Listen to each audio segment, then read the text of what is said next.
जय शनिदेव। प्रिय दर्शकों, मैं राजेश जोशी आपका ज्योतिष जागृति केवल सत्य कार्यक्रम में स्वागत करता हूं और अपनी शिक्षा देने की इस श्रृंखला को, इस कड़ी को आगे बढ़ाता हुआ आज बात करते हैं कुंभ लगन की कुंडली की। कुंभ लगन की कुंडली यानी एक्वेरियस।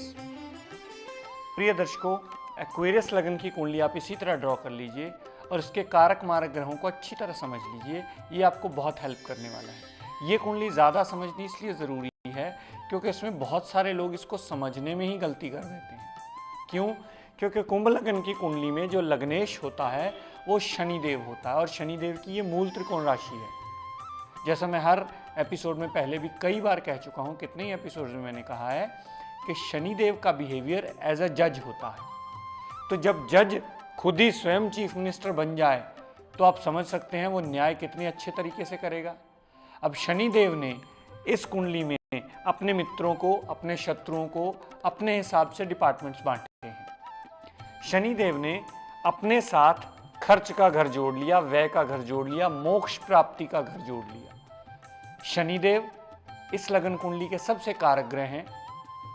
पहले घर के मालिक इस कुंडली में शनि बने और 12वें घर के मालिक शनि बने।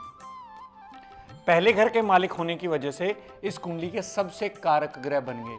लेकिन दर्शकों, ये बात मत भूलिएगा, हम प्लेसमेंट्स की बात बाद में करेंगे कि वो प्लेसमेंट्स अच्छी बुरी होने से कितने अच्छे बुरे हो सकते हैं, वो बात हम नहीं कर रहे हैं। सबसे बड़ी बात, शनिदेव के पास पहला घर और 12वां घर आ गया। इस कुंडली में शनिदेव पहले घर के मालिक बने और 12वें घर के मालिक बने। तो इस कुंडली के सबसे कारक ग्रह बने शनि देवता। अब शनिदेव ने बृहस्पति देव को क्या दिया? शनिदेव ने बृहस्पति देव को दिया धन कुटुंब वाणी का डिपार्टमेंट और लाभ का डिपार्टमेंट, बड़े भाई का डिपार्टमेंट, छोटे रोग का डिपार्टमेंट, फुलफिलमेंट ऑफ डिजायर्स का डिपार्टमेंट। तो शनिदेव ने बृहस्पति देवता को दोनों ही बहुत अच्छे डिपार्टमेंट दे दिए। लेकिन एक बात समझने वाली है दर्शकों, हर झोला छाप पंडित आपको यह कह देगा कि इस लगन कुंडली में बृहस्पति जो है वो मारक होता है। इस लगन कुंडली में बृहस्पति मारक नहीं होता। इस लगन कुंडली में बृहस्पति अति योग कारक होता है। क्यों? जबकि अष्टम टू अष्टम थ्योरी अगर अप्लाई करोगे तो इस पे एप्लीकेबल होती है, लेकिन फिर भी बृहस्पति इस लगन कुंडली में अति योग कारक इसी वजह से माना जाता है। उसका सबसे बड़ा कारण यह है कि बृहस्पति को दोनों ही अपने कारक भाव मिले हैं। दूसरे घर भी बृहस्पति का कारक भाव है और एकादश घर भी बृहस्पति का कारक भाव है। इसलिए बृहस्पति इस कुंडली में जहां बैठेगा, जहां देखेगा, जहां जाएगा, उस घर की वृद्धि कर देगा, क्योंकि दोनों कारक भाव मिलने की वजह से वो अति योग कारक ग्रह बन गया। बृहस्पति देवता के बाद मंगल देवता को शनिदेव ने क्या दिया? तीसरे घर का मालिक मंगल देवता ने, शनिदेव ने मंगल को बनाया और 10वें घर का मालिक मंगल देवता को बनाया। दोनों ही अच्छे घर हैं। पराक्रम का घर अच्छा, प्रोफेशन काम काज का घर अच्छा, कर्म का घर अच्छा। लेकिन अब लग्नेश का शत्रु होने की वजह से, लग्नेश शनि है, शनि का शत्रु होने की वजह से मंगल देवता इस कुंडली में समग्रह हो गया, एवरेज, यानी अच्छे घरों का मालिक और लग्नेश का शत्रु। तो इस वजह से मंगल इस कुंडली में सम गिना जाएगा। बात करते हैं शुक्र देवता की। शुक्र देवता को गाड़ी वाहन सुख सुविधाओं का एक डिपार्टमेंट दे दिया, क्योंकि चौथे घर में 2 नंबर लिखा है और 9वें घर में 7 नंबर लिखा है, इसलिए भाग्य, पिता, ये डिपार्टमेंट शुक्र देवता को दे दिया शनिदेव ने, क्योंकि अति मित्रता है। तो एक केंद्र में जगह दे दी, एक त्रिकोण में जगह दे दी।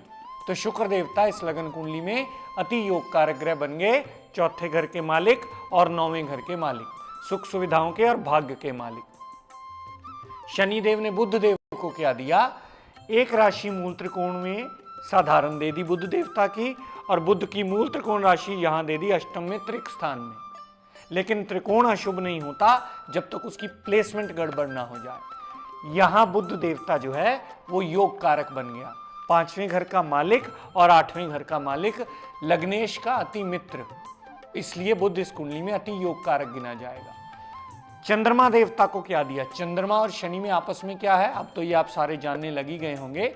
चंद्रमा देवता और शनिदेव आपस में अति शत्रु हैं, they are bitter enemies of each other. तो शनिदेव ने चंद्रमा देवता को रोग, ऋण, कर्जा, दुर्घटना, मुकदमा, कोर्ट केस, लिटिगेशन, ये हाउस ऑफ कंपटीशन, ये डिपार्टमेंट चंद्रमा देवता को शनिदेव ने दे दिया। शनिदेव ने सूर्य को क्या दिया? सूरज को दाम्पत्य सुख दे दिया, डेली वेजेस दे दिए और पार्टनरशिप दे दी। क्योंकि अगर अष्टम टू अष्टम थ्योरी अप्लाई करोगे तो 8वें घर से द्वादश घर ये बन जाता है और लग्नेश का अति शत्रु। इस वजह से इस कुंडली में सूर्यदेव अति मारक ग्रह बने। दोबारा से इसको नोट कर लीजिए। शनिदेव इस कुंडली में कारक ग्रह बने, बृहस्पति भी इस कुंडली में कारक ग्रह बने, मंगल देवता समग्रह बने, शुक्र देवता अति योग कारक ग्रह बने, बुध देवता भी अति कारक बने, चंद्रमा मारक बना और सूर्यदेव मारक बने। तो इस कुंडली में सिर्फ 2 मारक ग्रह हैं, मंगल देवता सम है। अब आगे बात करते हैं इनकी प्लेसमेंट्स की। मान लीजिए शनिदेव इस लगन कुंडली का लगन लॉर्ड होते हुए यहां उठ के आ जाए, नीच का हो जाए, इस कुंडली में वो सबसे मारक ग्रह बन जाएगा, क्योंकि उसकी प्लेसमेंट ही गड़बड़ हो गई, गलत भाव में प्लेसमेंट, और वो भी नीच की। कभी ऐसी कुंडली में नीलम मत पहन लेना, सारी जिंदगी प्रॉब्लम्स गले पड़ जाएंगी, किसी ने बचाना नहीं है आपको। अगर यहाँ नीच का शनि आपने पहन लिया तो यहाँ उसका पाठ पूजन करके, हवन करके, सिमरन करके, यज्ञ करके उसको आप शांत कर सकते हो। और ये भी जरूरी नहीं दर्शकों कि किसी पंडित के पास जाके ये सब कुछ करवाना है। ये जरूरी नहीं होता कि हर जो उपाय करना है वो पंडित या पंडित की हेल्प से या पैसा खर्च करके ही होगा।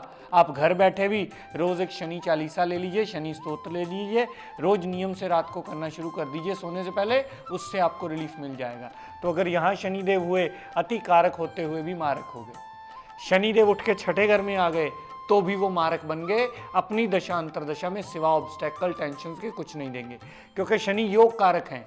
और योग कारक की डेफिनेशन जो लघु पराशरी में लिखी जाती है कि जिस घर में जाएंगे, बैठेंगे, देखेंगे, उस घर की वृद्धि कर देंगे। तो शनिदेव अगर यहाँ से उठ के 6ठे भाव में आ गए तो रोग, ऋण, कर्जा, दुर्घटना, मुकदमा की वृद्धि कर देंगे और अपनी दशा अंतरदशा में वो सारी प्रॉब्लम जातक को देंगे। शनिदेव 8वें में बैठे हो तो भी वो प्रॉब्लम्स देंगे। यहाँ से कामकाज को तीसरी दृष्टि डालेंगे, वो प्रॉब्लम्स।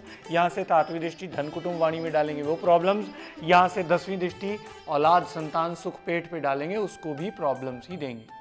शनिदेव यहाँ बैठे होंगे, बहुत अच्छा फल देंगे, क्योंकि उच्च के हो गए। बंदा खुद ही उठता हुआ उच्च का भाग्य में चला गया तो बंदा बहुत भाग्यवान हो गया। क्यों? क्योंकि ये त्रिकोण है और त्रिकोण का मालिक यहाँ उच्च का हो जाए तो और ज्यादा अच्छा हो जाता है, बली हो जाता है। यहाँ पड़ा हो शनिदेव तो सारी जिंदगी आप नीलम पहन सकते हो, बहुत अच्छा रहेगा। यहाँ पड़ा हो पंचम में शनिदेव तो बहुत बढ़िया रहेगा, नीलम पहन सकते हो, बहुत अच्छा रहेगा। कहीं भी केंद्र में बैठा हो शनिदेव, कहीं भी त्रिकोण में बैठा हो तो बहुत अच्छी बात है, पहनिए, कोई प्रॉब्लम नहीं है। दूसरे घर में बैठा हो शनिदेव अच्छा फल देगा, 11वें घर में बैठा हो शनिदेव अच्छा फल देगा। लेकिन अगर वो नीच का हो गया या 6, 8, 12 में चला गया, वो कभी अच्छा फल नहीं देने वाला। किसी ने अगर आपको नीलम रिकमेंड कर दिया, सबसे बड़ी प्रॉब्लम आपके लिए खड़ी कर दी, वहां आपको सिर्फ उसको शांत करना है, कभी भी स्टोन नहीं पहनना उसका। इस बात को ध्यान दे के रखिएगा। बात करते हैं बृहस्पति देवता की। अगर इस कुंडली में बृहस्पति देवता उच्च के हो जाए तो गलत भाव में उच्च के हो गए, बंटाधार कर देंगे अपनी दशा अंतरदशा में, प्रॉब्लम्स, रोग, ऋण, कर्जा, दुर्घटना, मुकदमा, ये सारी चीजें शुरू कर देंगे। कामकाज को भी प्रॉब्लम, व्यय को भी प्रॉब्लम, धन परिवार से भी सेपरेटिवनेस, इसको भी प्रॉब्लम, क्योंकि गलत भाव में बैठे हैं। यहाँ बैठे हों, उच्च के नहीं नीच के हो जाएंगे शनि देवता।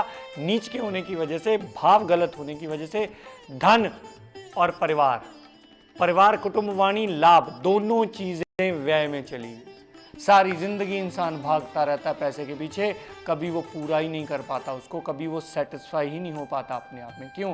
क्योंकि ये भाव गलत है और ऊपर से नीचता आ गई बृहस्पति देवता की।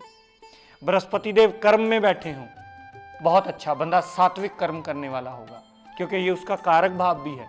बृहस्पति देव यहाँ बैठे हो अच्छे हैं, यहाँ बैठे हो अच्छे हैं, यहाँ बैठे हो अच्छे हैं, यहाँ बैठे हो अच्छे हैं। लेकिन अगर बृहस्पति 6, 8, 12 में बैठ गए या तीसरे घर में बैठ गए तो वो प्रॉब्लम्स के सिवा, हार्डवर्क के सिवा कभी कुछ नहीं देने वाले। बात करते हैं मंगल देवता की। कहीं भी बैठे हो मंगल देवता एवरेज फल देंगे, लेकिन यहां होंगे तो नुकसान करेंगे, यहां होंगे तो नुकसान करेंगे, यहां होंगे, चाहे वो मंगल उच्च का हो जाए, चाहे नीच का हो जाए, दोनों तरफ से ही नुकसान करने वाला है। चाहे वो अष्टम में चला जाए, वो नुकसान करने वाला है। केंद्र में या त्रिकोण में बैठा होगा या 11वें और दूसरे घर में बैठा होगा तो मंगल अच्छा माना जाएगा। शुक्र देवता अति योगकारक ग्रह है कुंडली की। अगर वो सेकंड हाउस में उच्च के चले गए तो परिवार के लिए बहुत अच्छा हो गया। अपना भाग्य उठा के बंदे ने अपने परिवार को दे दिया, अपनी सुख सुविधाएं उठा के परिवार को दे दी। उच्चता में आ गया शुक्र देवता, बहुत अच्छा, बहुत बढ़िया रिजल्ट देंगे। लेकिन शुक्र भी अगर नीच के हो गए तो कभी त्रिकोण धारण करने के पीछे लग के शुक्र का कोई जरकन या हीरा मत पहन लीजिएगा, ये मुसीबत खड़ी कर देगा। क्योंकि 8वें घर में नीच का हो जाता है शुक्र, और ये घर ही गलत है। जो भाव गलत हो जाए तो वो कभी रिजल्ट पूर्णता अच्छे नहीं देता, सदैव अपनी दशांतरा में बुरे रिजल्ट देता है। शुक्र यहां बैठा हो, शुक्र यहां बैठा हो, सदैव बुरे ही रिजल्ट देंगे। यहां हालांकि दिग्बली माना जाता है, लेकिन अगर वो डिग्री वाइज बली नहीं हुआ या पाप प्रभाव में हुआ तो वो बुरे रिजल्ट देगा। बात करते हैं बुध देवता की। अगर वो बुध देवता केंद्र में या त्रिकोण में कहीं पड़े होंगे तो अच्छे होंगे। 11वें घर में पड़े होंगे अच्छे होंगे, लेकिन यहां बुध देव अच्छे नहीं होंगे दूसरे घर में, क्योंकि यहां नीचता में आ जाएंगे। प्रिय दर्शकों, मैं जानबूझ के उच्चता नीचता की प्रैक्टिस आपको करवाता हूं ताकि आपको पता लग जाए कि ग्रह कहाँ उच्च का होता है, कहाँ नीच का होता है। जब भी कुंडली खोलता हूं उच्चता नीचता मैं स्पेशली इसीलिए मेंशन करता हूं ताकि हर बंदा अवेयर हो जाए, हर बंदा जान ले कि कहाँ ग्रह उच्च का होता है, किस राशि में, और कहाँ वो नीच का होता है। बात करते हैं चंद्रमा देवता की। जहां मर्जी चले जाएं चंद्रमा देवता, वो नुकसान ही करेंगे। लेकिन सिर्फ 6, 8, 12 में त्रिक स्थान में पड़े हों तो विपरीत राज्यों की अगर कंडीशन वो पूरी कर लेते हैं देन वो अच्छा फल देंगे, नहीं तो चंद्रमा देवता सदैव बुरा फल ही देंगे। अगर वो विपरीत राज्यों के अंडर आए तो कुछ अच्छे रिजल्ट की एक्सपेक्टेशन हम उनसे रख सकते हैं, वरना बिल्कुल नहीं। वो अति मारक हैं, जहां बैठेंगे जहां जाएंगे नुकसान कर देंगे। माता के घर में बैठ गए, माता को प्रॉब्लम्स, प्रोफेशन हाउस में बैठ गए, प्रोफेशन को प्रॉब्लम्स, क्योंकि यहाँ उच्च के हुए तो भी प्रॉब्लम, या नीच के हुए चंद्रमा देवता तो भी प्रॉब्लम। बात सूर्य देव की करें लास्ट में, उच्च के हो गए तो पत्नी उच्च कोटि की आ गई, लेकिन मेहनत भी उच्च कोटि की कर दी। पत्नी का लॉर्ड यहाँ नीच का हो जाएगा, ये अति मारक, कहता है एक तो करेला ऊपर से नींद चढ़ा, अति मारक ग्रह बन जाएगा इस कुंडली। सूर्य देव की जब भी दशा अंतरदशा चलेगी इस कुंडली में सिवा प्रॉब्लम्स के वो कुछ नहीं देने वाली। जहां बैठेगा, जहां देखेगा, जहां जाएगा उस घर को वो खराब कर देगा। तो प्रिय दर्शकों, आपने देखा कि हर एक ग्रह की प्लेसमेंट से वो अच्छा या बुरा होता है। कभी भी जिंदगी में त्रिकोण धारण मत करना जब तक तीनों लॉर्ड्स की स्थिति, पहले लॉर्ड की, पंचम लॉर्ड की, नवम लॉर्ड की स्थिति पूरी तरह कुंडली में सही ना हो तब तक। इस बात को सदा ध्यान में रखिएगा, ये चीज मेन नियम में आती है। आज के लिए अपनी वाणी को यहीं विराम देता हूं और आपको tip of the day they दूं।